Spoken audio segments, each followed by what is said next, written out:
avec lesquelles nous combattons ne sont pas charnelles, mais elles sont puissantes pour renverser, elles sont puissantes par la vertu de Dieu pour renverser les forteresses.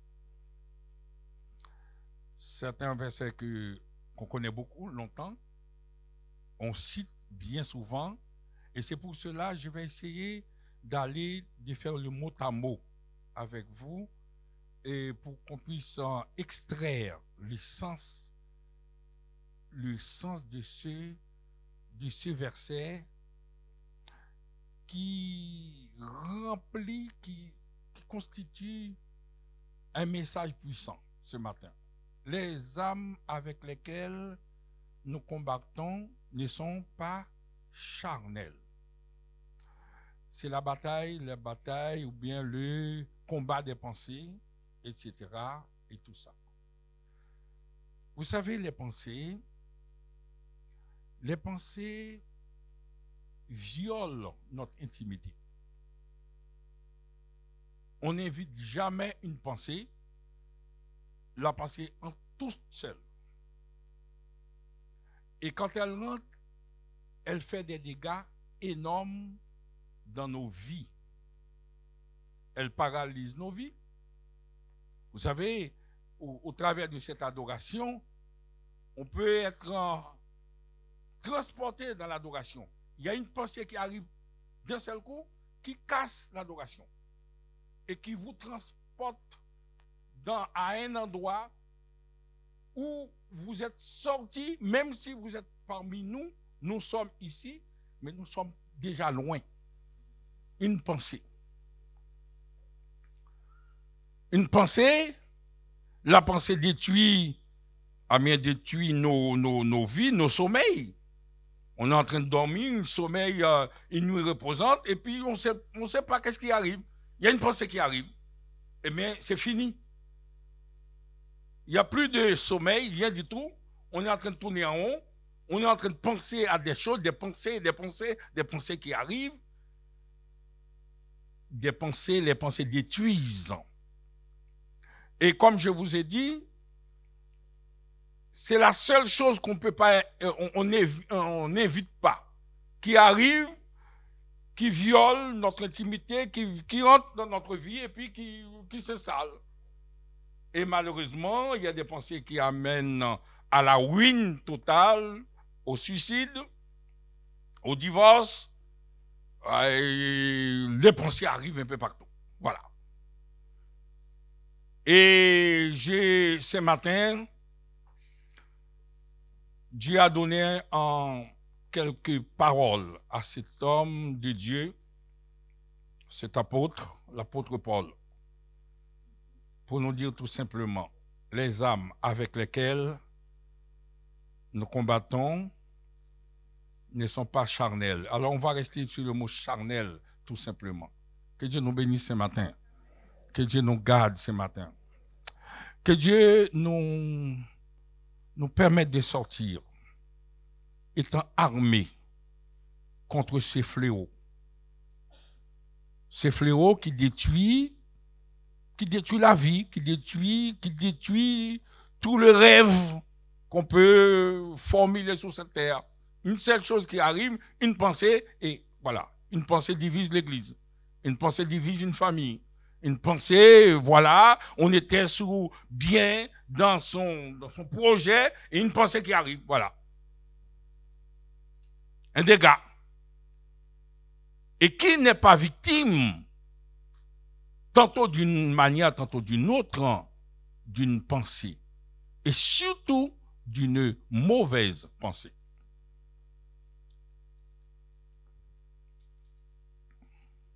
Les âmes avec lesquelles nous combattons ne sont pas charnelles. Je vais rester charnel dans un premier temps. L'apôtre Paul fait une comparaison avec des armes.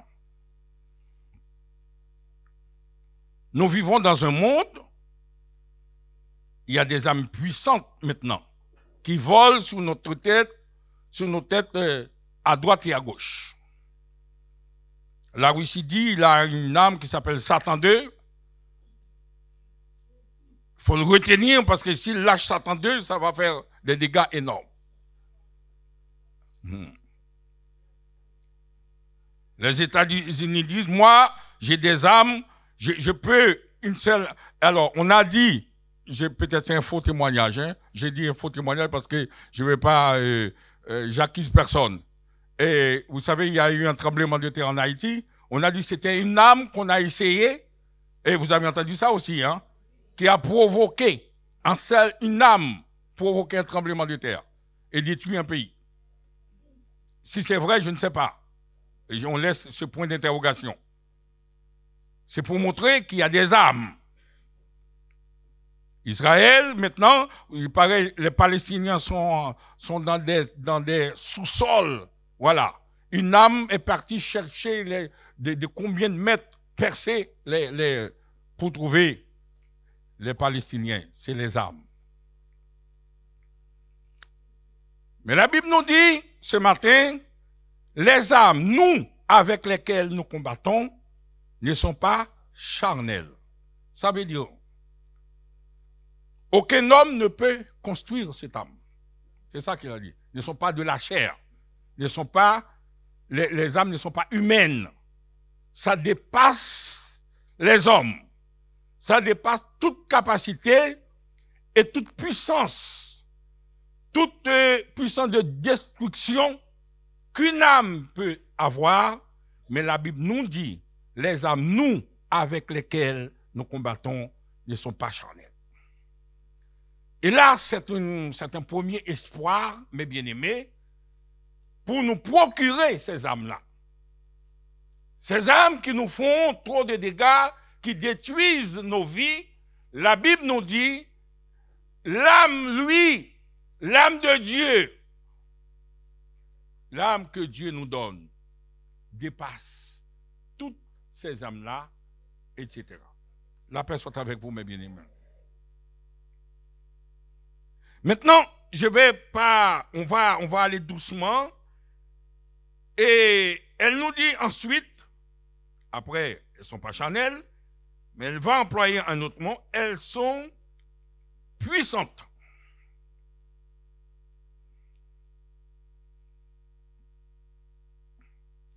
Non seulement elles ne sont pas de main d'homme, ces âmes viennent de Dieu direct. Or, vous savez, mes bien-aimés, il y en a qui disent autre chose, mais si on prend la Bible clairement, on sait qu'il y a trois types de vie que la Bible nous révèle. Il y a la vie terrestre,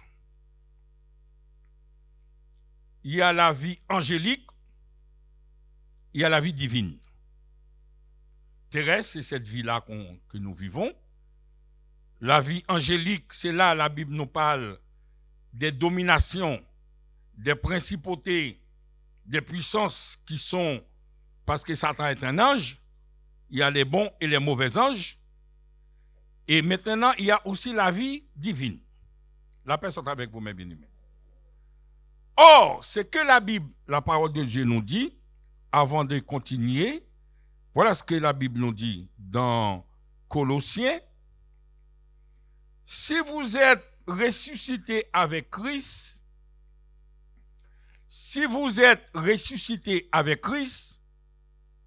pour ceux qui sont nés de nouveau, cherchez les choses d'en haut, où Christ est assis à la droite de Dieu. Donc, il a continué.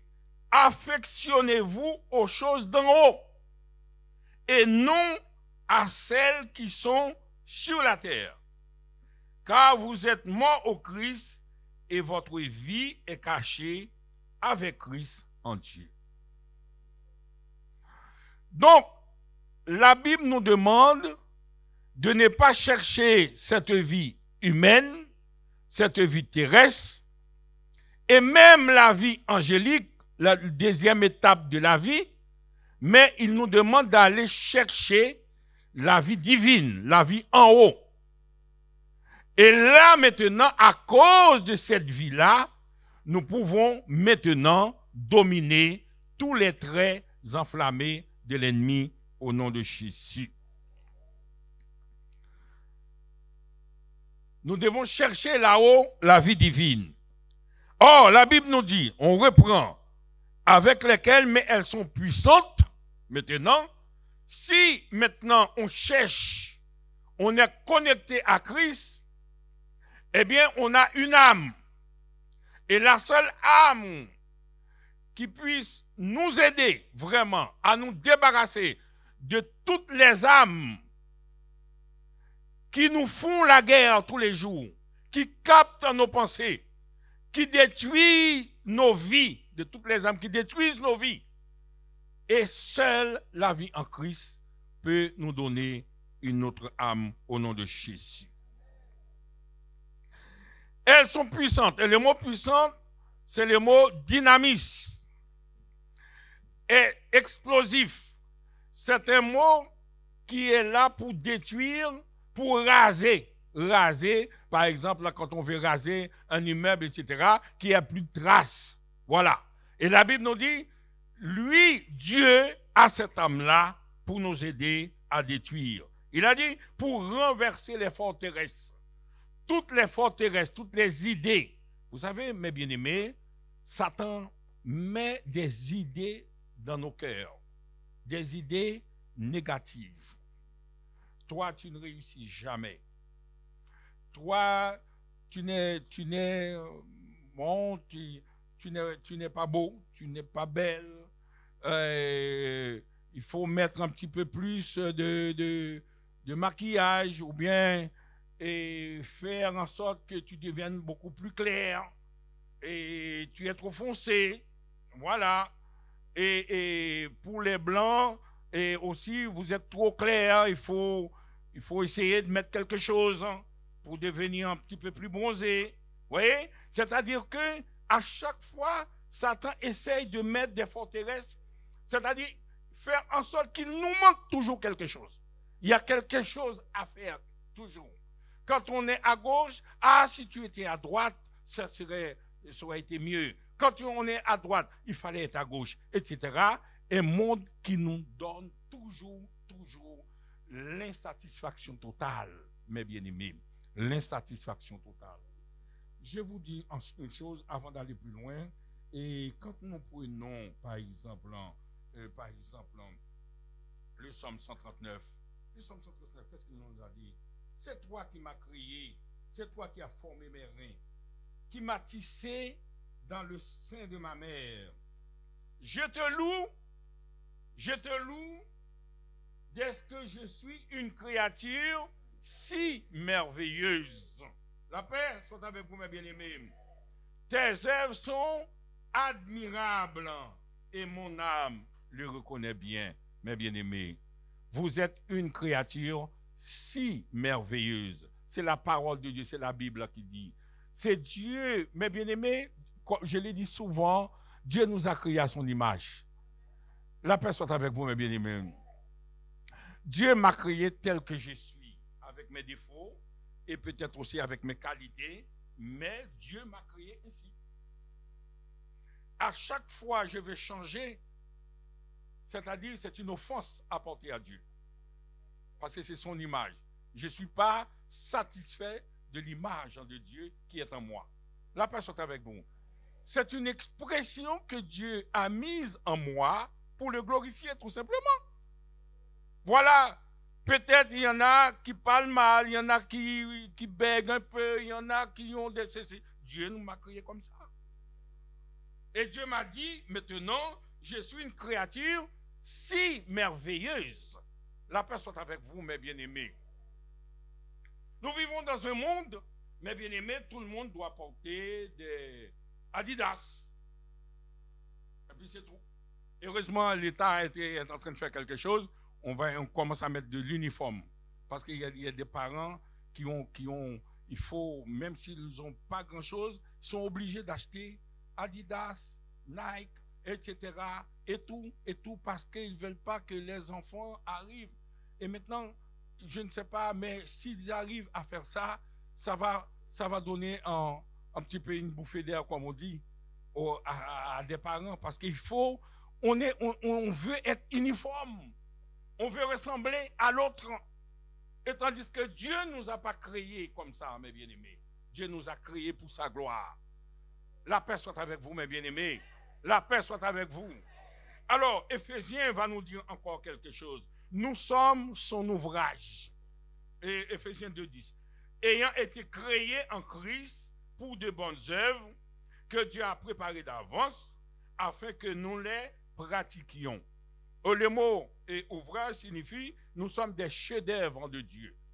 Et vous savez, la médecine, vous savez, les gens connaissent ça. La médecine, on sait que le corps d'un homme est tellement compliqué. Le corps d'un homme, c'est trop compliqué. Et c'est pour cela on est obligé de faire une médecine que pour les ongles, une médecine pour les doigts, pour la main, une médecine pour etc. Parce que c'est complexe. C'est la chose la plus compliquée au monde. Et que Dieu nous a donné, mes bien-aimés, qui dépasse toute connaissance humaine. Et que quand nous avons ça en nous, mes bien-aimés, un chef-d'œuvre de Dieu. Et c'est pour cela, mes bien-aimés, on parle de fin de vie. Mais il y a les théologiens qui sont là qui disent, mais à quel niveau, où on sait que la personne est décédée définitivement. On ne sait pas. On peut prendre la personne, c'était mon cas, on peut mettre ça dans un truc, on met ça, on finit, et pourtant la personne le lendemain matin peut être sous ses deux pieds, en train de louer Dieu et donner gloire à Dieu, et la personne qui était reconnue la veille, qui était reconnue comme mort. Donc le corps humain, personne ne sait. C'est une sorte de merveille de Dieu. Dieu vous a créé ainsi, mes bien-aimés. N'essayez pas de ressembler à quiconque, que c'est surtout ces pensées négatives qui détruisent votre vie, comme si l'autre côté est meilleur. Si j'étais comme ça, c'était bien pour moi. Et pourtant, mes bien-aimés, vous êtes à la bonne place. La meilleure place qui soit, mes bien-aimés, c'est d'avoir la vie éternelle en Jésus-Christ. La Bible nous dit, affectionnez-vous aux choses d'en haut, tout simplement. Si à chaque fois vous regardez aux choses d'en bas, eh c'est la catastrophe pour vous. Mais quand vous regardez Christ, qui est assis à la droite de Dieu, et en vérité, les bonnes idées arrivent aussi maintenant. Et c'est pour cela que nous pouvons avoir des âmes pour combattre. Alors la Bible nous dit pour renverser les forteresses, pour détruire les forteresses que Satan, à tous les jours, veut maintenant construire dans la vie de chacun de nous. Vous savez, mes bien-aimés, malheureusement, chacun de nous a une forteresse ce matin à détruire au nom de Jésus. Mais la Bible nous dit les âmes avec lesquelles nous combattons ne sont pas charnelles. La personne avec vous. Je reprends. Les âmes avec lesquelles nous combattons ne sont pas charnelles. C'est-à-dire, ces âmes-là, il n'y a pas de semblable sur cette terre. Ces âmes viennent de Dieu. La paix soit avec vous, mes bien-aimés. Que Dieu nous équipe de ces âmes-là et nous permette de sortir maintenant des forteresses de l'ennemi, des prisons de l'ennemi. Car l'ennemi nous paralyse, mes bien-aimés, dans nos projets, dans nos santé, dans notre manière de voir la vie, mes bien-aimés. Et au nom de Jésus, nous prenons l'autorité maintenant, avec les âmes de Dieu maintenant. Que Dieu nous équipe ce matin. Que Dieu nous équipe ce matin. Non pas les âmes du monde, non pas ce que vous voyez là, mes bien-aimés. C'est charnel. C'est-à-dire, il y a un commencement et une fin. Et tout ce qui est charnel n'est pas parfait, mes bien-aimés. Il y a toujours une faille. Mais les âmes de Dieu n'ont pas de faille. Et au nom de Jésus, mes bien-aimés, les âmes avec lesquelles nous combattons ne sont pas charnelles, mais elles sont puissantes pour renverser les forteresses. Oh, combien de forteresses! Combien de forteresses à renverser ce matin? Il a dit, nous renversons les raisonnements. Raisonnement, c'est les logiques. Parce qu'il y a des logiques qu'on fait devant vous. vous êtes obligés, vous êtes désarmés. Mais la Bible nous dit nous avons des armes contre cette logique-là. Les grands de ce monde, quand ils arrivent sur toi la télé, nous, voilà, nous sommes des scientifiques. Nous avons vu ça, nous sommes comme ça. Nous sommes de la théorie de l'évolution. Le problème de Dieu créateur, maintenant, bon, c'est dépassé. Voilà, ce sont des logiques qu'on vous fait croire. Mais la logique de Dieu dépasse toutes ces logiques-là au nom de Jésus. Nous renversons les raisonnements, les logiques, les hauteurs. C'est-à-dire les hauteurs, ce sont des murailles qui sont tellement énormes qu'on ne peut pas voir de l'autre côté. C'est-à-dire devant nous, ce que le raisonnement, ce que la personne a dit, on est désarmé, on est bouche bée, on ne peut pas aller plus loin. Et puis, la Bible nous dit tout simplement, et toute hauteur qui s'élève contre la connaissance de Dieu. La connaissance de Dieu. Le mot connaissance, science, sagesse de Dieu. Non pas de sagesse humaine. On parle là-haut. Et je vais vous montrer quelqu'un qui avait la connaissance, la sagesse de Dieu. Et qui a renversé les forteresses au nom de Jésus. Nous allons parler de cet homme de Daniel qui était en Babylone, un pays de connaissance. Parce que vous savez, dans le livre de Daniel, quand le roi Nebuchadnezzar a fait le rêve, Daniel a dit, ô roi, vis éternellement, mais la tête d'or, c'est toi. C'est-à-dire, tête d'or, c'est-à-dire remplie de toute connaissance, de toute science. Voilà, qui se dresse. Et puis, la Bible nous dit, tout simplement, Daniel 1er, verset 17 à 21, Dieu accorde à ces 4 jeunes gens de la science. La personne est avec vous. Ça, ce n'est pas la connaissance des hommes, de la science, de l'intelligence, dans toutes les lettres et de la sagesse. Il nous faut, mes bien-aimés, et à chaque fois, on voit Dieu nous montre des hommes, par exemple Joseph qui était en Égypte, qui avait la sagesse de redresser un pays, et Daniel ici, etc. Le roi s'entretint avec eux, et parmi tous ces gens, tous ces jeunes gens, il s'en trouva aucun comme Daniel, Ananias, Michaël et Azaria. Ils furent admis au service du roi et sur tous les objets qui réclament de la sagesse, de l'intelligence et sur lesquels le roi les interrogeait, il les trouvait 10 fois supérieurs à tous les magiciens, les astrologues qui étaient dans son royaume. La paix soit avec vous, mes bien-aimés. Donc, la sagesse se trouve du côté de Dieu. La paix soit avec vous. La science, la vraie science, se trouve du côté de Dieu.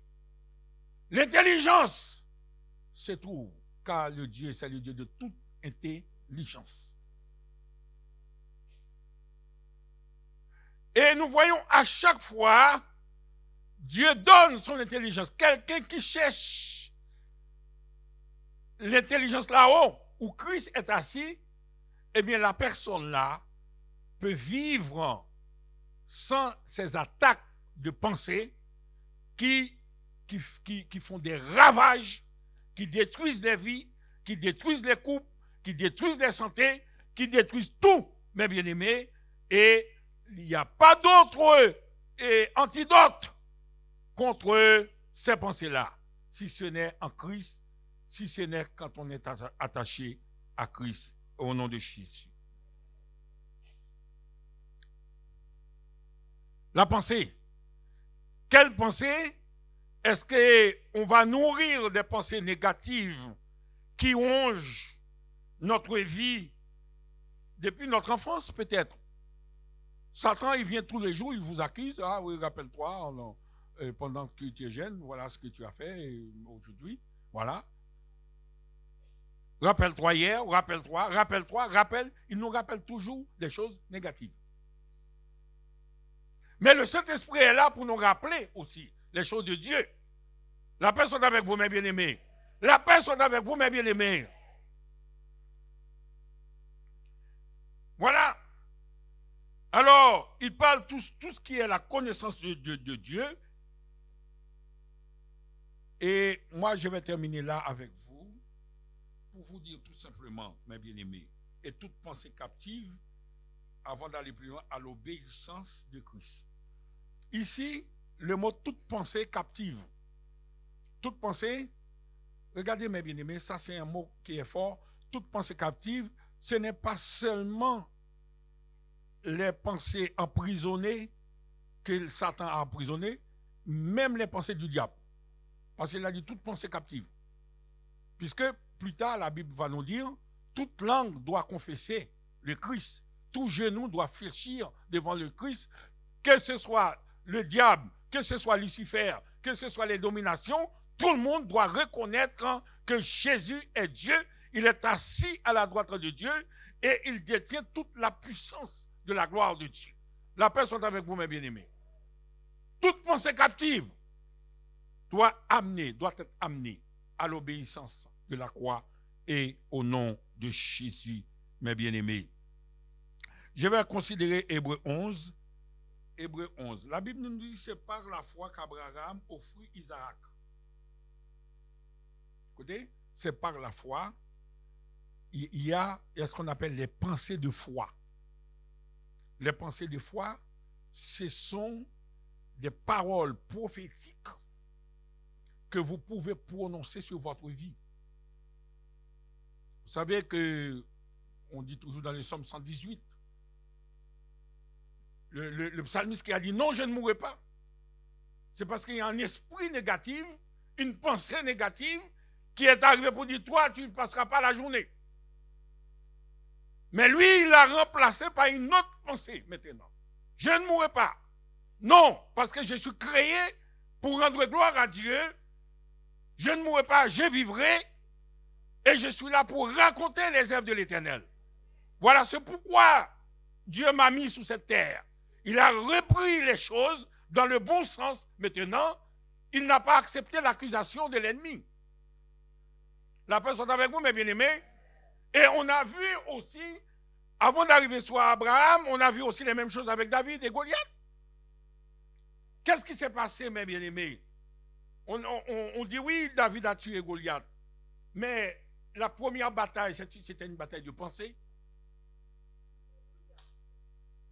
Goliath a dit, David, je vais te couper la tête. Et je vais te donner tout de suite.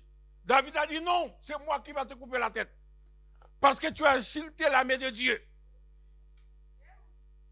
C'est comme s'il disait, les âmes avec lesquelles nous combattons, toi tu combats avec les âmes charnelles, mais moi je vais avancer avec toi, au nom de l'Esprit, avec les âmes de l'Esprit.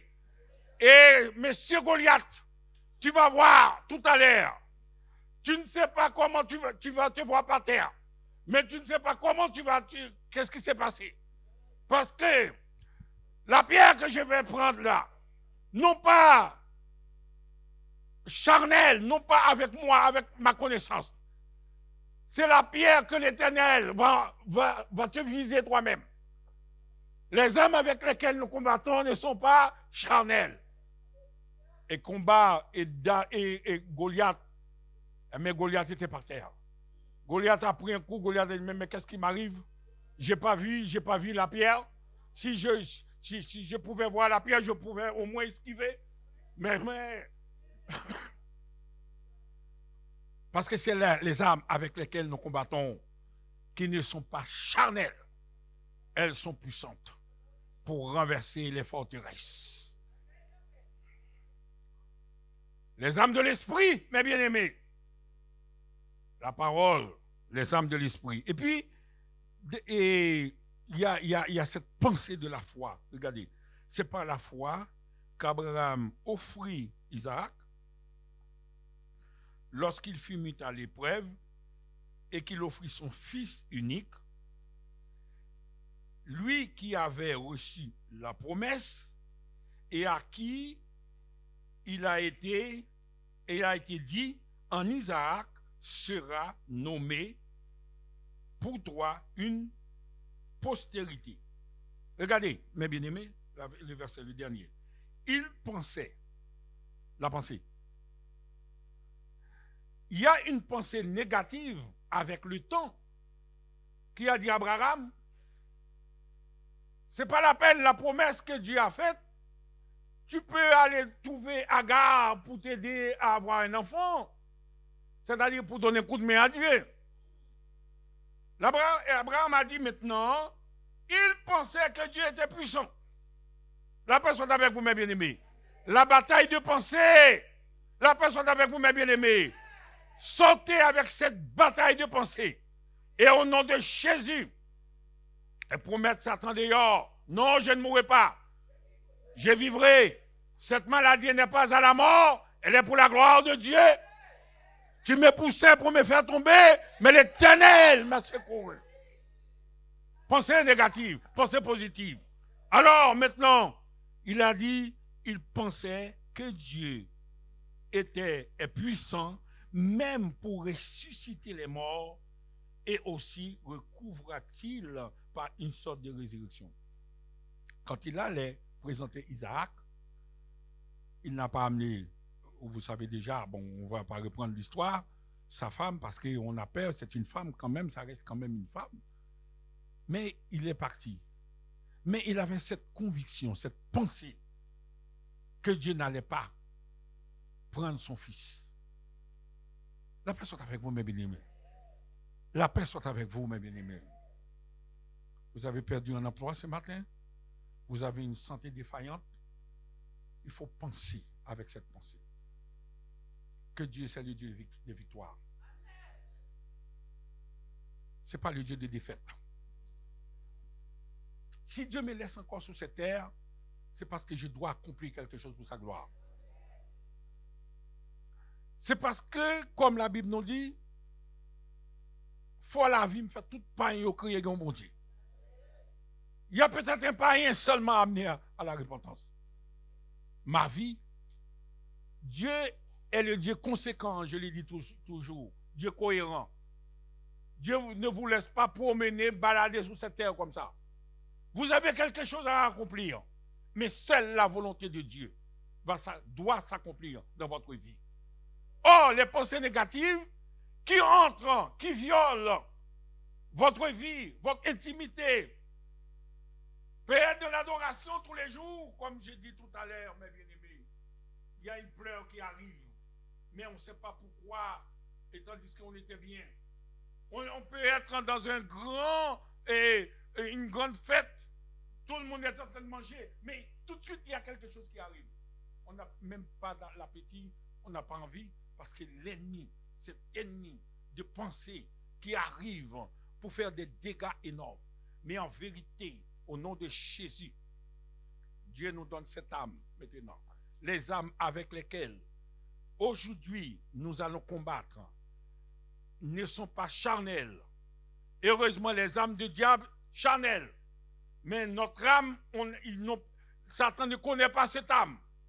Cette âme, Satan, et cette âme dépasse la capacité et l'intelligence du diable. Maintenant, cette âme que Dieu nous donne, elles ne sont pas charnelles. Elles sont puissantes pour renverser les forteresses. Toute forteresse, depuis votre enfance, qui était construite dans votre vie, pour que tu sois jamais rien.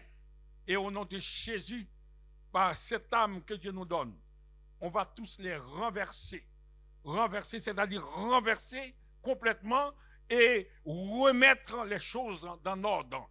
C'est pourquoi Dieu m'a créé sur cette terre, que je puisse ne pas rater le but pour lequel Dieu m'a créé maintenant. Mais l'ennemi est là, mes bien-aimés, pour que tu ne seras jamais ce que tu devrais être, et jusqu'à ta mort. Mais au nom de Jésus, La Bible nous dit les armes avec lesquelles nous combattons ne sont pas charnelles, mais elles sont puissantes pour renverser toute forteresse construite au nom de Jésus. Nous allons les renverser dans notre vie. Nous allons repousser ces forteresses-là et construire une vie pour Christ. Une vie qui ressemble avec la volonté de Dieu, afin que nous puissions dire que ta volonté soit faite dans ma vie, dans le ciel et sur la terre. Que Dieu vous bénisse, mes bien-aimés.